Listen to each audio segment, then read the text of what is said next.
Set ചെയ്താലോ?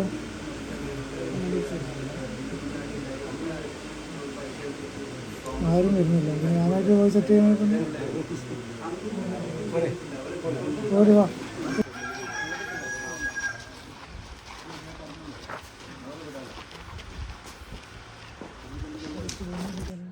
അല്ല, അതിൽ എനിക്ക് ആദ്യമായിട്ട് എനിക്ക് പറയാനുള്ളത് പത്രമാധ്യമ പ്രവർത്തകരോടാണ്. കാരണം ഒരു ഗവൺമെൻറ് ഒരു നിയന്ത്രണവുമില്ലാതെ അല്ലെങ്കിൽ ഗൗരവമായി എടുക്കേണ്ട ഒരു വിഷയം വളരെ ലാഘവത്തോടുകൂടി എടുക്കുകയാണ്. കേരളത്തിലെ ജനങ്ങൾ ഈ വിഷയത്തിൽ ഇപ്പോൾ പ്രതീക്ഷ അർപ്പിക്കുന്നത് സത്യത്തിൽ പത്രമാധ്യമ പ്രവർത്തകരില്ല. അതുകൊണ്ടാണ് എനിക്ക് നിങ്ങളോടാണ് സംസാരിക്കാൻ ഉള്ളത് എന്ന് ഞാൻ സൂചിപ്പിച്ചത്. വല്ലാത്തൊരവസ്ഥയിലേക്ക്, ഏതവസ്ഥയിലേക്കാണ് നമ്മുടെ നാട് പോകുന്നത് എന്ന് നാം ഓരോരുത്തരും ഭയപ്പെടുകയാണ്.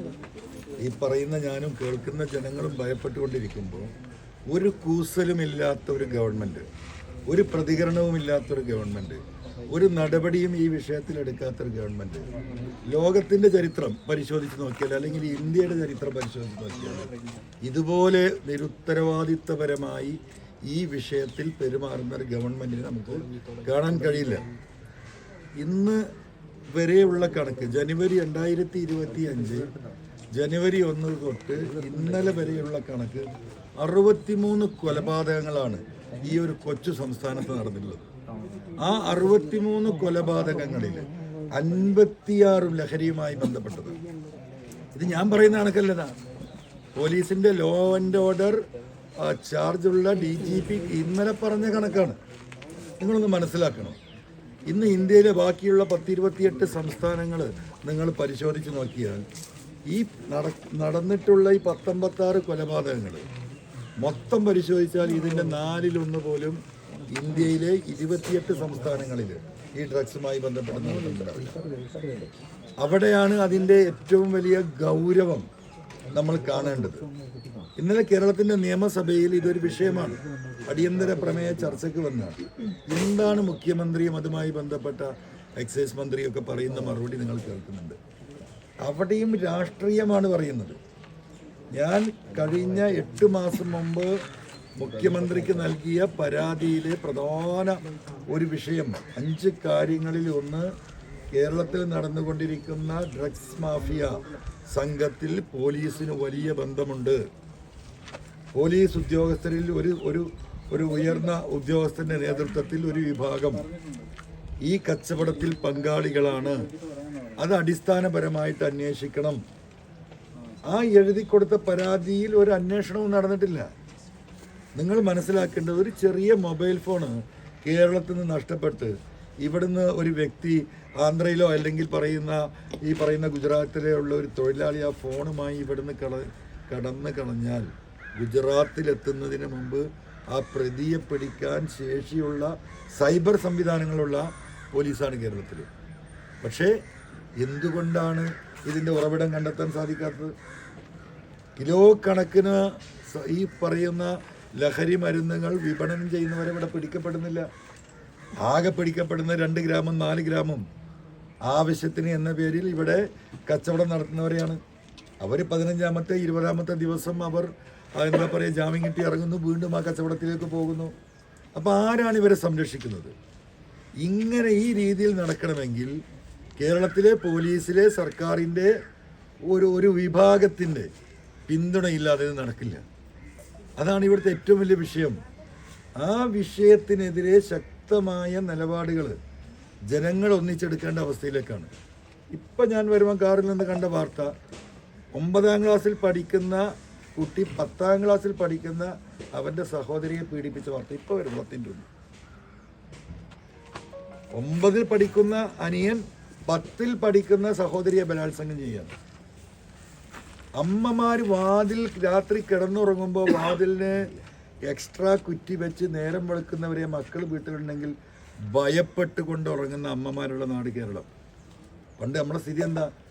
നമ്മുടെ വീട്ടിൽ ആൺമക്കളുണ്ടെങ്കിൽ അമ്മമാർക്ക് സമാധാനമാണ്, ആ ധൈര്യത്തിലാണ് കിടന്നുറങ്ങുക.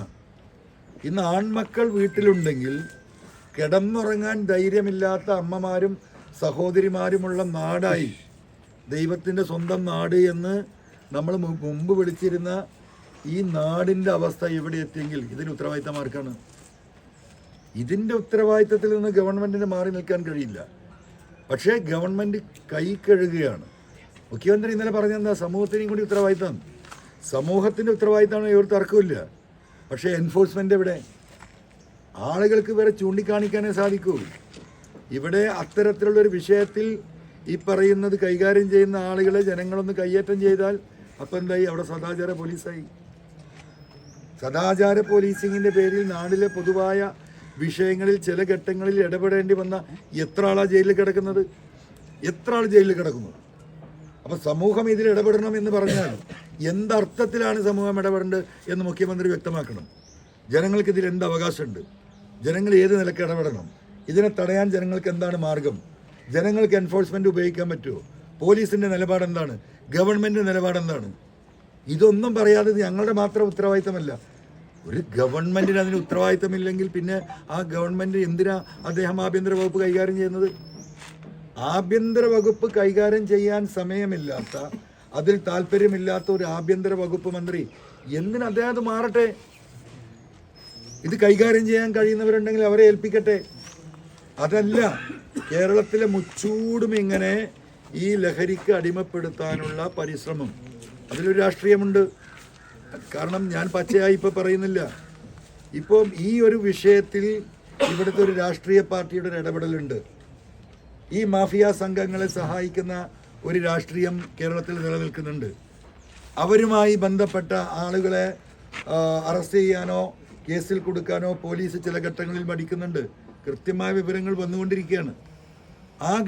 ആ ഒരു അവസ്ഥാവിശേഷം ഭരണകക്ഷിയുമായി ബന്ധപ്പെട്ട ഞാൻ ഈ പറഞ്ഞ ഉദ്യോഗസ്ഥർക്കപ്പുറം ഒരു രാഷ്ട്രീയ മാഫിയ സംഘം കൂടി ഈ കച്ചവടത്തിൻ്റെ ഭാഗവാക്കാണ്.